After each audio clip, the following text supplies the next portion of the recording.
Life Sparkers, we are back with Yolanda Kruger because we have so much to talk about. And I know you guys are going to want to hear from her a lot. So you're going to be hearing from her a lot. But today, I want to move forward on this conversation about where you are right now in your life. All of the things that got you to this point certainly brought you to a place of confidence, certainly brought you to a place of having a lot of tools and a lot of resources. You have also been financially independent and successful. And that, again, I know I use the word grit with you a lot, but that's when I think of you, I think of two things. You're stunningly beautiful, number one. And number two, you have grit. And I that is a winning combination in the world that we live in. We are going into a society where AI, where we aren't connected, we do things like this now instead of one-on-one connection. People are craving connection. People are craving authenticity. That is going to be the superpower of the next 10 years. The next decade is going to be a touch point where they feel and know for sure that what they're getting is real. Because after COVID and everything that happened, we've kind of lost that connection. People are lonely, they're isolated. And then we have this political climate and everybody disagrees with everybody and can't get along.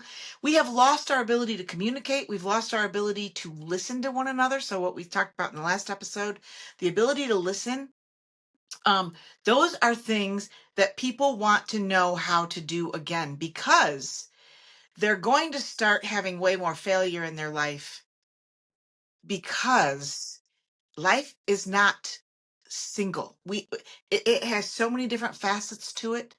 And when we are in balance and when we are in flow and we feel aligned in our energy, it's because we are understanding where our faith is. We are understanding where our community is. We're understanding what our priorities are. We know who we are and how we fit into all of that and how we have relation with all of those things. So this next decade, I really see people looking for healthier relationships, healthier marriages, healthier relationships with their children, stronger businesses. I think we'll be a lot quicker to not do business with people who aren't real and aren't authentic because we don't need to anymore. And we're on that bubble. We're just about to pivot on that tipping point, I feel. Would love your feedback on that, but I really feel like people are gravitating back. The pendulum is swinging back to, okay, that was fun. And I like all the bright lights and everything that, are all fake. But I don't feel whole there. I don't feel grounded there. And what you were talking about earlier in our last episode about grounding and about earthing and about the things and the way that you live now, it's interesting to me because we've switched. I voluntarily am now living off grid and living a homesteading life. And so, but I did that on purpose because it is in line with my priorities and with the level of authenticity that I need and want in my life. So this is where I want to start with you on this episode, my dear. Yolanda Kruger, everybody, an incredible business person, an incredible mom, an incredible community member, and an amazing real estate agent.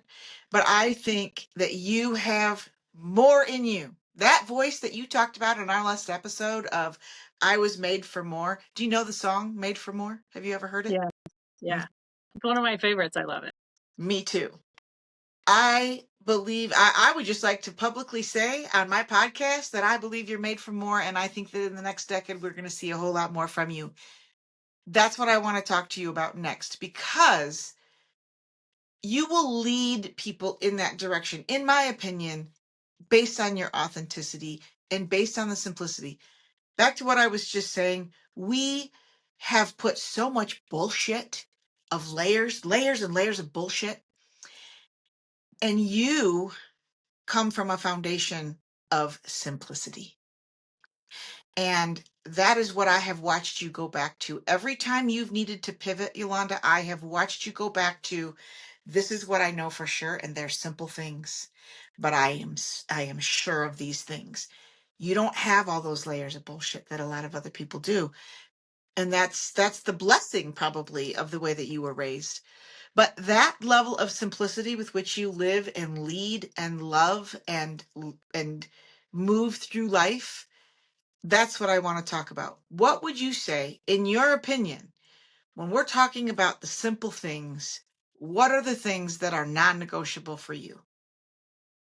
Morning routines, for sure. Getting up. And that's been something that I've developed in the last, I'd probably say 7 years. I read that book, The Miracle Morning, and he talked about not negotiating your morning time. Like you get up at 4:30 every morning. Mine's 5.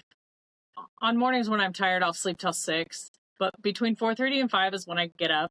Walking 15 minutes to an hour walk or going to the gym, like you start your day off with prayer, meditation, a little journaling, some exercise, and by 8 a.m. you're ready to calendar, schedule, and get your business going, if that's what your business is. And then usually I try to cut a break by 2 in the afternoon and give myself time to ride my horses or spend time with my children. And if we're done riding horses or whoever's in the community, then we'll go to dinner together. But making sure that your day starts early enough that you can get your personal time in first. And I started doing that in 2015 when I first moved back home from Arizona with the boys when they were in high school. I had to get up early so that I could study, so that I could journal, so that I could listen, be quiet and listen. And that meditation time is about listening. It's about clearing your mind so that you can hear what's next. Yep. To me. Absolutely. And you talked a little bit about I've been financially independent. Where it came from was real estate, 110% real estate. And for me, it hasn't been 12 rental properties. For me, it's been buying a house and then selling it over time. Like it's been after I think the shortest amount of time I owned a house was 4 years. And I never bought them for an investment, but I bought the one in Arizona. I bought it in a good spot. I got my real estate license after I bought it when I first moved to Arizona, and I sold it and doubled my money, and I was able to buy up. So every time I've sold a house, I've been able to buy either a bigger piece of property, or in my mind, what I buy has to have its return, like an investment return. So the one that I currently own in Arizona, after selling the other house here, and I have 9 acres that has RV spots on it, which is what everyone's doing in Wickenburg. It's a team roping cowboy capital of the world. We kind of reinvented ourselves on the backside of COVID. This is what me and my children wanted to do, my middle son specifically, but the 2 younger ones. And I invested with them in mind because I was homeless at 14. I didn't have anywhere to live. So owning a home is my grounding. It grounds me. I'm a horrible renter. I'll be the first one to tell you. If you tell me, oh, I've got a great place for you to rent, I cannot do it. And I've learned about myself enough over the years to know that the renting part of it makes me feel like a drifter. So I need a little tie. I need a tie. So what I own, and now because my children are all grown, my horses, they're my tie. And I hate to say that I become this crazy horse and chicken girl, but they need me and it feels good. I love that. Love it, love it, love it. And yes, they do need you. Yes, they do need you. Okay, non-negotiables, morning routine. Anything else? Your 2 o'clock time, you have a lot of balance. I heard a lot of balance in that. Like even in one single day, I heard community, I heard my children, I heard myself, I heard God, and listening to that, my business. Those are all the things that we all try to balance all the time. My non-negotiables really are at least 4 days a week getting in exercise, drinking 103 ounces of water every day, and finding that time, even if it's 10 minutes in the afternoon when I go from one project to the next, even if it's 10 minutes, just to find time to blank out my mind, to close my eyes, to listen to a meditation, a self-guided meditation. I do that every day. Like if I know that if I have an appointment at 3:30, so say I leave the office at 2 and I have an appointment at 3:30, I will make a half an hour in there to where I can have 10 or 15 minutes just to clear my mind and have, like, even if it's a guided meditation video on YouTube, just to do that. Like a lot of times my son will walk in and go, "Are you taking a nap?" No, I'm not really. I'm just trying to get ready for my next event, which means I need to center. So non-negotiables are the me time, even if it's only 10 minutes. You know, Right. I would like to say journaling is a non-negotiable. I find myself doing it once or twice a week. I've made goals to do it every day, and sometimes I just don't have anything to write about, which I know that sounds strange, but I don't like to be repetitive. So I'll do a little bit of gratitude. I'll talk about my day. I've had experiences in my life where people have found my journal and used what they read against me. So I'm very conservative in what I write. Sometimes I'd like to be open. I just heard about an exercise where you just do, what do they call that? When you just open the page, you set a timer, and you just write everything that comes to your mind. And It's just free writing. Yeah. yeah, just free writing, no matter what it is. So I was like, okay, Yes. that's the next exercise I wanna try. Yeah. I think my where I've what I've learned in all of the history that I have is I want to lead with love. It's just something that has been, there's so much negativity and so many people that aren't kind. So a majority, I mean, we all slip up. I'd say probably 98% of the time, I want to lead with love. And I remember one time there was this, I don't know if it was a chain text message I got from a friend of mine that had moved to Alaska, but I think she sent this out and it said, open your keyboard. And you know how your keyboard has a memory? And it says, just hit the first word over and over and over again, like 10 times, and see what sentence it builds. And I hit the first word over and over and over again, and mine built, I love you, I love you, I love you, I love you. And I sent it to her because I've always just, I was so not loved when I was a child that I never want anyone to feel like I felt.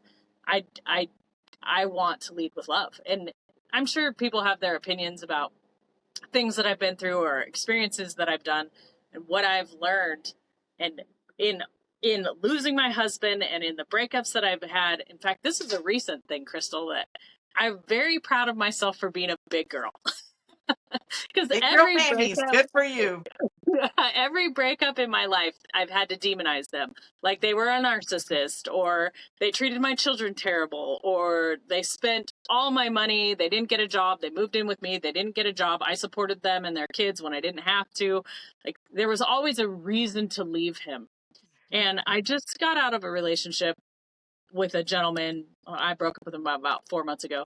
And he's a very kind man. What I learned about him is that he doesn't have the tools at almost 60 years old. He needs to be emotionally intelligent. I don't know how to say that. So you just did. So instead of being, I found myself in all the listening because at the same time I was going through cancer. So I had a lot of time and when I was in treatments, I had a lot of time to journal and to listen and to meditate. And I took myself to most of my appointments, even while I was dating this man. And I just started seeing how I was reacting around him. And a few things happened. And then all of a sudden I'd feel myself get really tense and not peaceful. And then I would nag at him. And so I really took a step back and I was like, okay, what is all this energy that I feel when he's around telling me? And what it came down to was he's just not my person. So I lovingly let him go and still wish to maintain a friendship with him because we were friends before we dated. And he did help me in a lot of ways while I was going through treatment.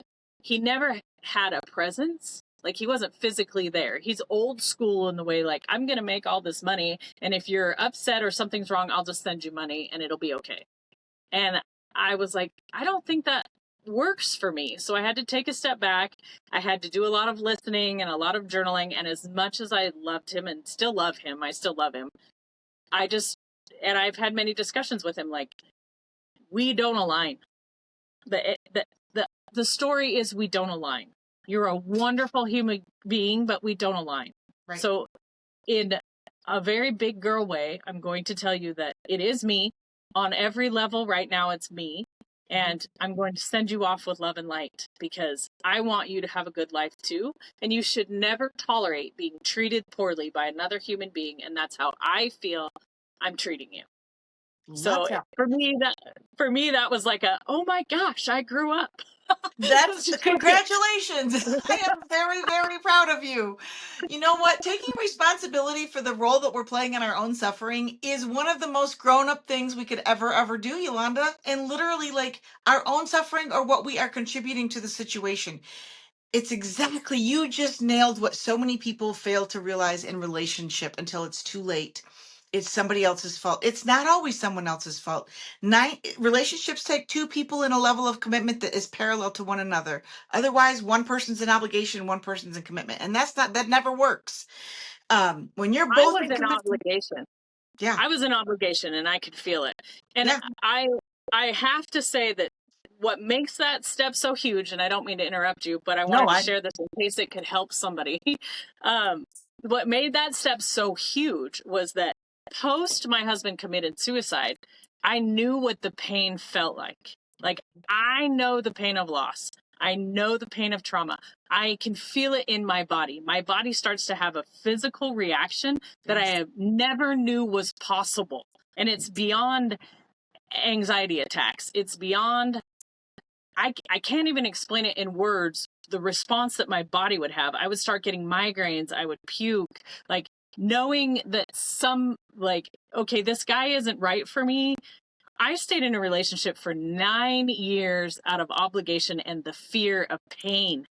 All it was the fear of pain. And it was debilitating, blackout, non functioning.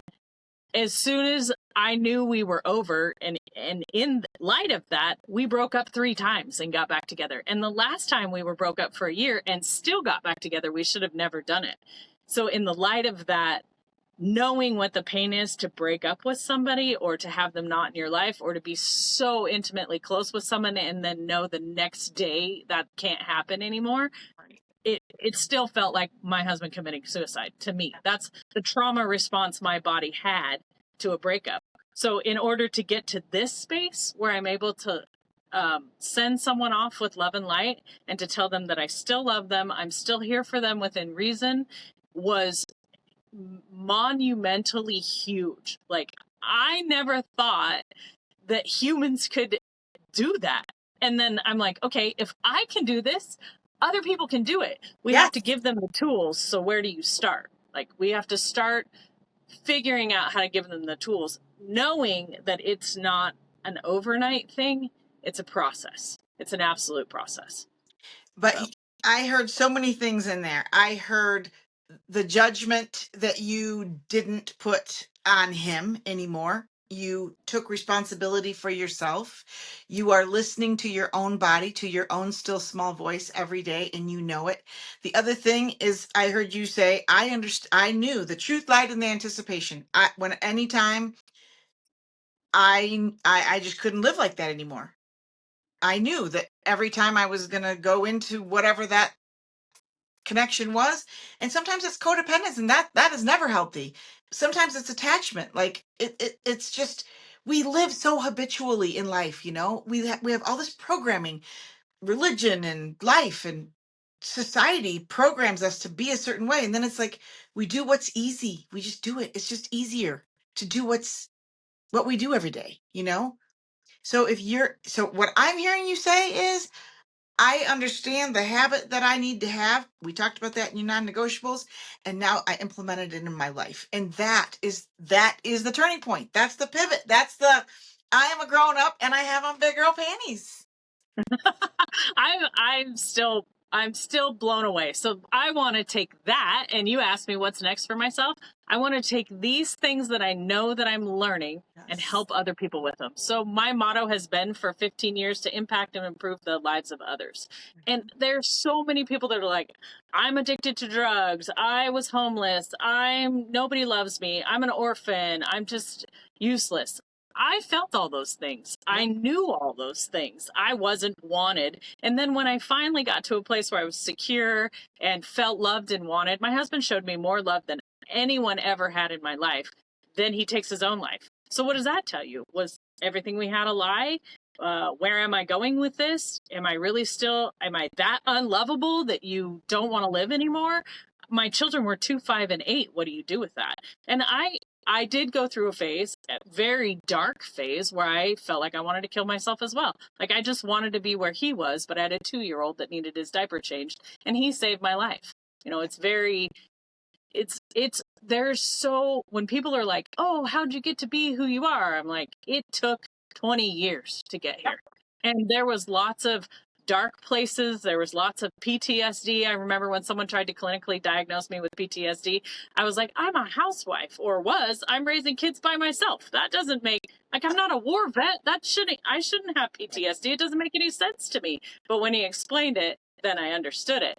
And Right. the other thing was that I forgot what I was going to say, but it had to do with all those things, holding hands, and then learning Yes.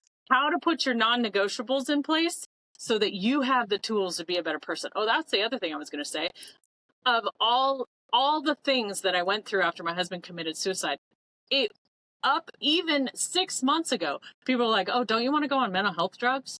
Like, wouldn't it be great for you to just, take a Xanax at night if you can't sleep, or, you should take this or that." I denied it all the time. And I started researching like ashwagandha and Yep. adrenal vitamins that keep your cortisol levels down, like natural remedies to keep you from having to take stuff like that. And still people are like, "Oh, you're really depressed. Shouldn't you take an antidepressant?" Absolutely not. I know we have the tools as human beings with the energy and the light inside of us to overcome these things on our own. We just have to find the right leaders that can teach us the tools, and keep us accountable.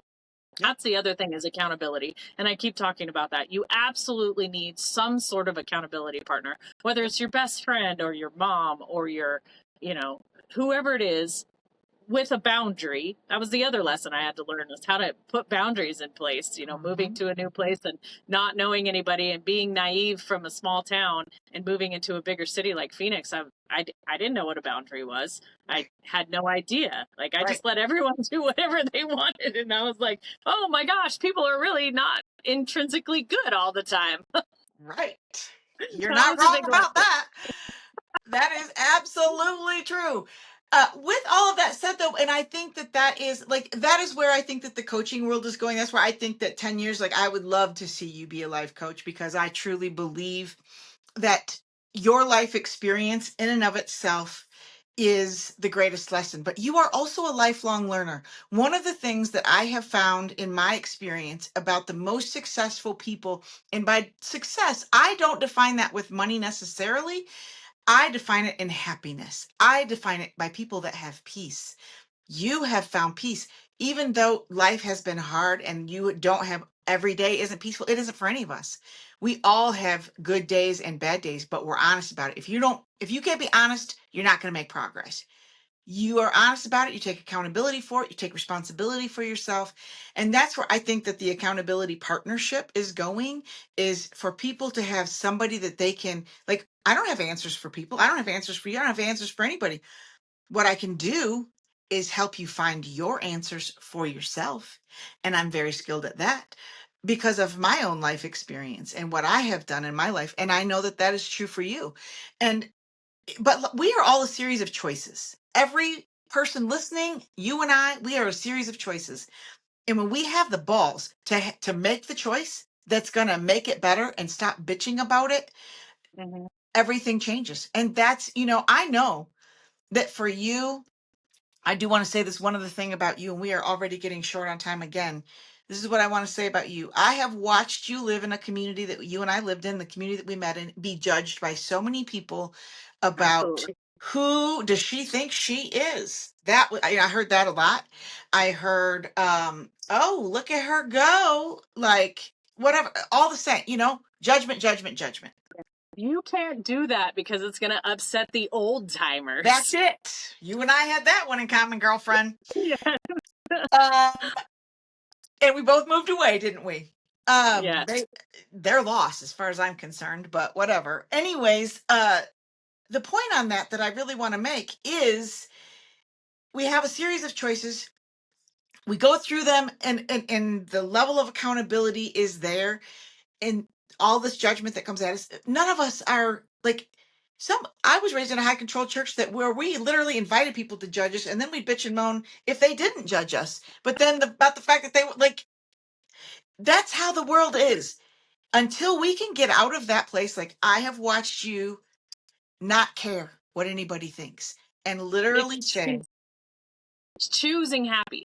And I know that yes, sounds so cliche, but there was a turning point in all of this darkness and sad and doomville that I was like, somebody said somewhere in something that I heard, choose happiness. Okay, what's yes, happiness to you?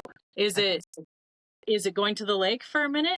Is it putting your feet in the water? Is it putting your feet in the grass? Is it riding your horse? Is it going to lunch with your favorite friend? What's your happiness? So tap into that feeling.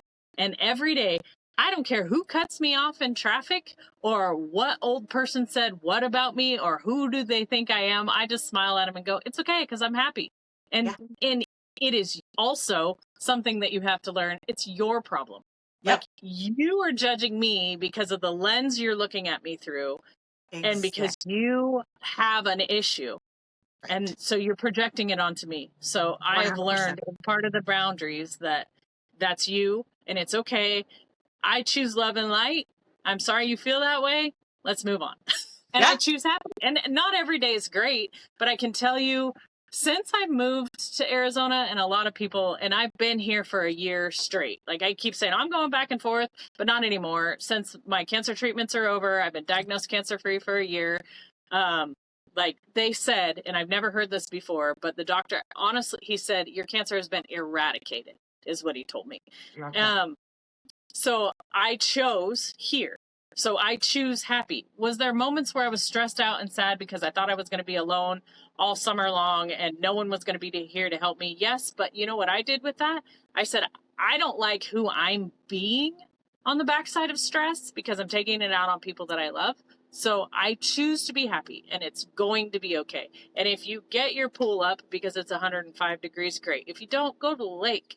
You know, there's things within our reach that we can do to choose happy.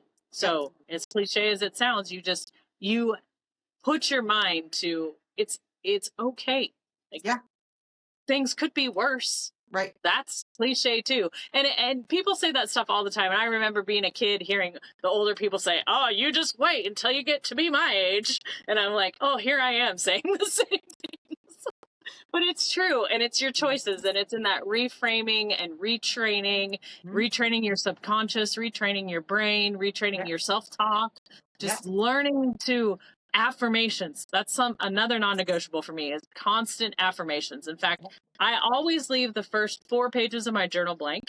And mhm, in my journal for the next year, I'll transfer all my affirmations over. And then when I hear another good one, I write it down. So when I mhm, stand on my vibration plate every morning for 15 minutes, I'll read my affirmations out loud while I'm standing on my vibration plate. I yeah. multitask too. So. Well, it shows that you have those. I literally have mine are right here on my fridge in my little office. Um, and I can just look over there every day. Like it just is a reminder of it's affirmation that I'm doing what I know I need to be doing with my life. Like when I get out of alignment on that, it shows up really, really quickly. Mm-hmm. And people, I start hurting people, and I don't mean to hurt people. It's just that, the other thing you and I do have in common is the cancer situation. Like when you decide to live after a cancer diagnosis, with whatever happens after that, it is a choice. And Mm-hmm. to choose happy, like if anybody takes anything away from this one, I hope that it's that we all have a choice and we can choose happy even under circumstances that may or may not be what we would like for them to be. So, with that, I'm going to give you final word. I always do, but I knew we were going right into another one, so I'm going to be posting these twice in a row. You're going to be back on the show, I'm sure, quite a bit. But let's just give you last word of anyone listening to both episodes that we've recorded today. Um, and they're out there saying, she does it too, but I don't think I can do it. What would you say to them? Again, cliche, but believe in yourself. It comes with unleashed faith. In wherever your faith is, whatever it is that makes you happy and gives your body that feeling of complete relaxation, breathing, exercising, water, walking, whatever it is, you have to have unleashed faith and retrain your brain. You can do it. If I can do it, I promise you, if I can do it, anyone can do it. I promise you. I say the same thing, and amen to that. All right, my dear. Well, that's it for us for today. Until next time, I wish you success. I wish you joy. I wish you peace and happiness. And I will be talking with you very, very soon. It's an honor, Crystal. Thank you so much for having me. Yes.